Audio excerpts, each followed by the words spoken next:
BFM Business, BFM Crypto, le club. BFM Crypto, le club, comme tous les jours, avec nos trois invités. Deux invités en studio, Jérémy Le Bescon. Bonjour Jérémy. Bonjour Étienne. Vous êtes chef de rubrique Crypto Web3 à Capital et la revue 21 millions. Et puis Pierre Morisot également. Bonjour Pierre. Bonjour. Vous êtes cofondateur et directeur général de Waltio. Dans un instant, on fera une petite revue de presse de l'actualité Crypto Web3. Mais juste avant, c'est Vincent Bois qui nous attend depuis IG afin de regarder un petit peu la tendance sur les principales cryptos. Alors, on a un CAC 40 qui se stabilise. Idem à Wall Street après une très belle séance vendredi. Mais là, on a une pause un peu plus prononcée aujourd'hui, Vincent, sur le Bitcoin. Alors oui, tout à fait. Les actifs traditionnels se tiennent toujours plutôt bien. Les cryptos également étaient plutôt toujours à tester le seuil des 30 000 et puis un retour en arrière avec quelques risques qui pourraient nous amener justement à cette correction qu'on attendait déjà depuis quelques semaines et revenir, si on parle de niveau, aller chercher ces 26 600 qui est le plus bas récent que l'on a vu et qui pourrait permettre de se maintenir ou au contraire d'avoir une correction justement plus importante, d'aller chercher ce test que l'on attend sur les 25 000, 25 500, qui est un test important qui pourrait permettre de valider définitivement ce rebond haussier qu'on a depuis le début de l'année ou au contraire amener à une correction plus importante et aller chercher donc sous les 25 000 une accélération baissière. Pour le moment, à court terme, si on a une poursuite de la tension, ce sont les 26 600 qui pourraient nous donner justement un retournement de tendance. À la hausse, on a toujours les 30 000, 30 500, tout tant qu'on ne dépasse pas, qu'on ne valide pas le dépassement de ce niveau, on est toujours sur un risque baissier. Et donc les 26 600, voire les 25 000 comme premier objectif qui paraît un peu plus privilégié actuellement. Et donc après un très beau parcours, le Bitcoin qui fait une petite pause, moins 4,5% cet après-midi à 27 767 $. Un mot peut-être sur d'autres actifs, Vincent. Comment ça se passe notamment pour les autres cryptos, l'Ethereum par exemple ?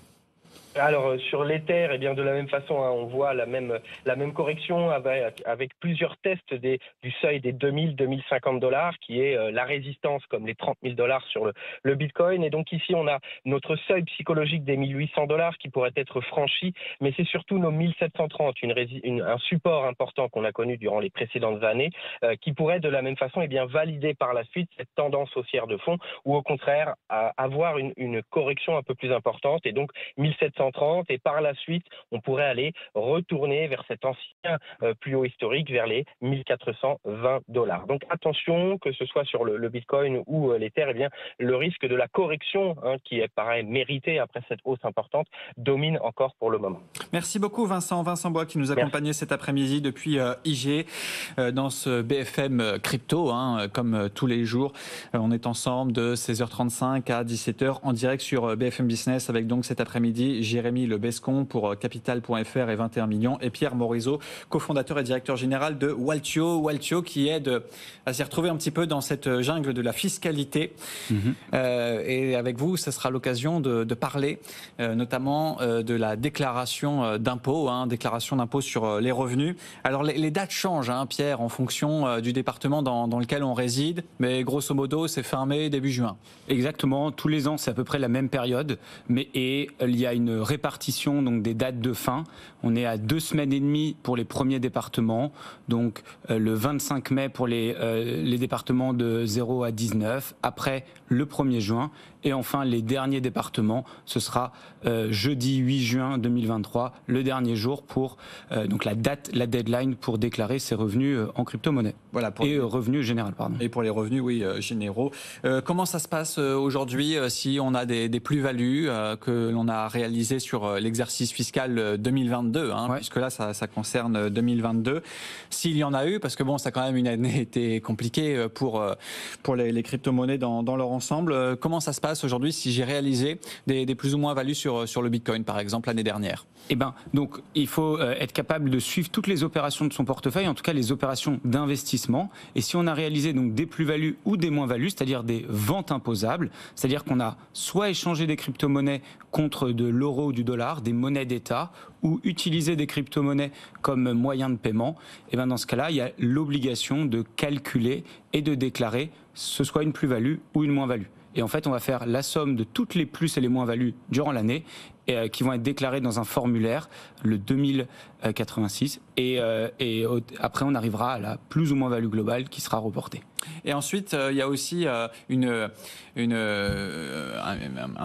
je perds mes mots, mais si on a un compte à l'étranger, sur une plateforme étrangère, une particularité, voilà, je cherchais le mot, particularité sur un acteur qui est à l'étranger, comment ça se passe dans ce cas-là ? C'est, en effet, donc on a vu la première obligation qui est de déclarer ses plus-values ou ses moins-values. Il y a l'obligation de faire les deux. Et là, maintenant, il y a la deuxième obligation, lorsqu'on fait sa déclaration de revenus. Deuxième obligation liée aux crypto-monnaies, c'est informer l'administration fiscale qu'on détient des crypto-monnaies, donc sur des comptes étrangers. On avait vu une précision de l'administration fiscale il y a quelques mois, comme quoi ce formulaire 3916, 3916 bis, donc déclarer des comptes à l'étranger, comme quoi il serait un petit peu plus facile à déclarer. Finalement, il s'avère que quand l'espace en ligne de déclaration est ouvert, on n'a pas du tout vu de modification. Donc, il y a toujours ce travail à aller chercher les adresses des plateformes d'échange. Par exemple, si on a un compte sur un Coinbase, Binance ou autre, donc sur un PSAN, je tiens quand même à préciser que ce PSAN soit agréé ou non en France, c'est-à-dire qu'il soit enregistré ou non en France, suivi et identifié par l'AMF, ça n'a aucun impact. Dans les deux cas, il convient, on se doit en tant que contribuable de renseigner, d'informer l'administration fiscale de ce compte. Alors, on a une question d'un auditeur. D'ailleurs, n'hésitez pas à nous écrire sur bfmbourse@bfmbusiness.fr. Auditeur qui nous dit: j'ai investi 1 000 €. Mon portefeuille est de 10 000 €. J'ai décidé de revendre 1 000 €, soit le montant investi. Donc, je n'ai pas d'impôt à payer. C'est un peu simpliste comme calcul, mais en fait, le régime fiscal, et tout à l'heure ce qu'on se disait, c'est qu'il demande de suivre les opérations investies. Et après, en fait, on va pondérer cette plus-value. Donc là, par exemple, j'investis 1 000 €, mon portefeuille vaut 10 000, et ben j'ai 9 dixièmes de mon portefeuille et de la plus-value.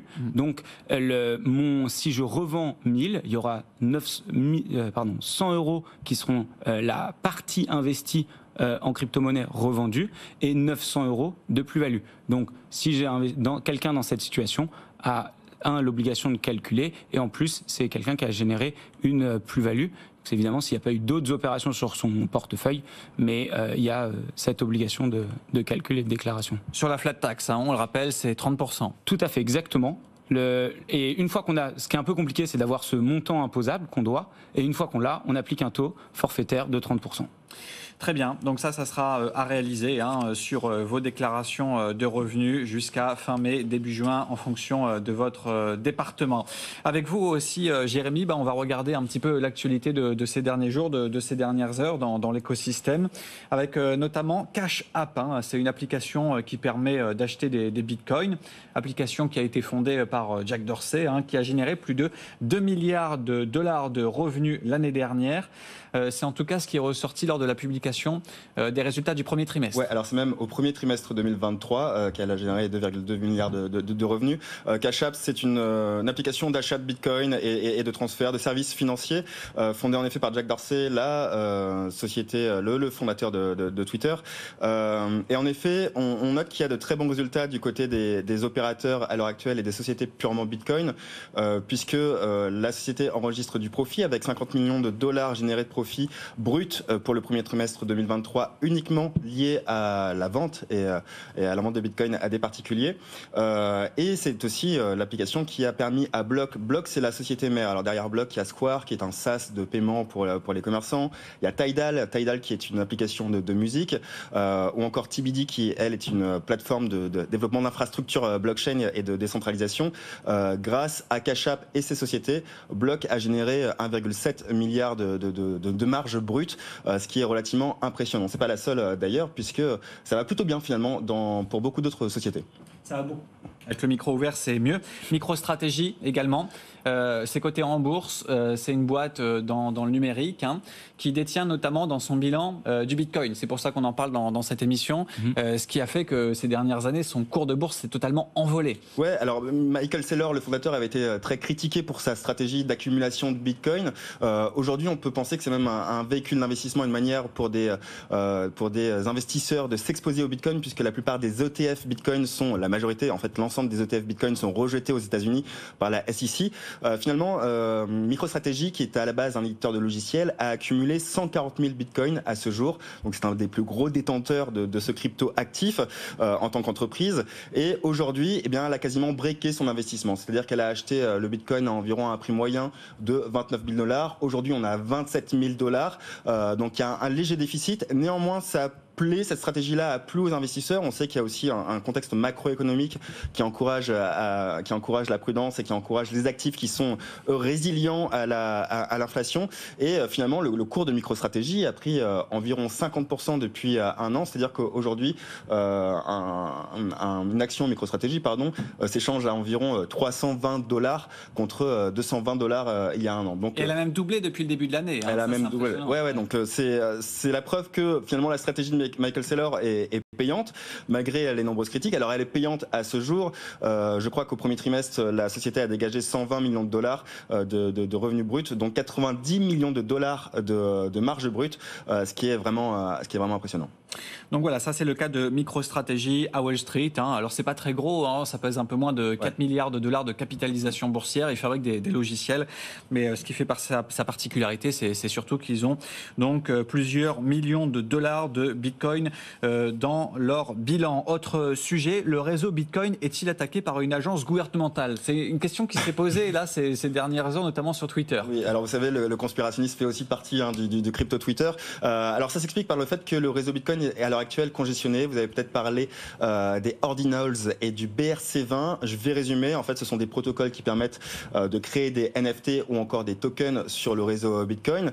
Et il y a un investissement assez incroyable sur ce type d'activité sur le réseau Bitcoin qui, à la base, n'est pas véritablement fait pour ça. Et à l'heure actuelle, j'ai regardé ce matin à la mi-journée, on était à 430 000 transactions qui étaient encore bloquées, qui n'avaient pas été validées. Et cela fait penser à certains influenceurs Bitcoin que le réseau est attaqué par des agences gouvernementales. Alors on n'a pas de preuves là-dessus et on ne va pas s'aventurer sur ce terrain-là.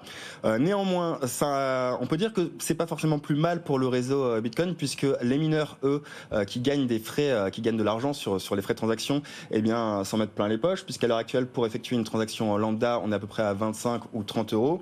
Et puis ça encourage aussi des acteurs comme l'échange Binance à se développer sur le Layer 2. Alors le Layer 2, c'est un réseau secondaire qui est créé pour décongestionner le réseau principal. Pour celui Bitcoin, il s'appelle Lightning Network. Il permet de s'échanger des microtransactions en Bitcoin pour un café, pour 10 $, pour 20 $, pour 50 $, de façon très rapide et instantanée et pour très peu cher, très peu onéreux. Et ce réseau n'avait pas été adopté par beaucoup de plateformes.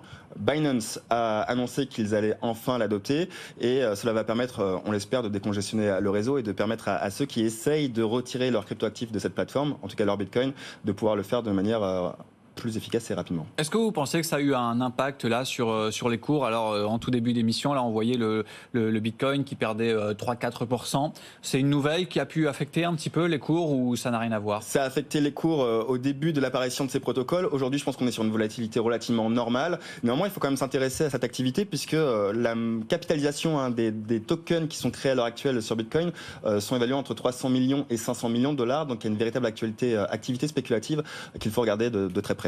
Merci beaucoup Jérémy Lebescon qui nous accompagnait cet après-midi, chef de rubrique Crypto Web3 à Capital et 21 millions. Et puis Pierre Morisot également qui nous accompagnait, cofondateur et directeur général de Waltio, plateforme qui permet de s'y retrouver un petit peu dans les plus ou moins values réalisées dans l'univers des crypto-monnaies. Et donc à noter qu'il vous reste encore plus ou moins un mois en fonction de votre département pour déclarer vos revenus à l'administration fiscale.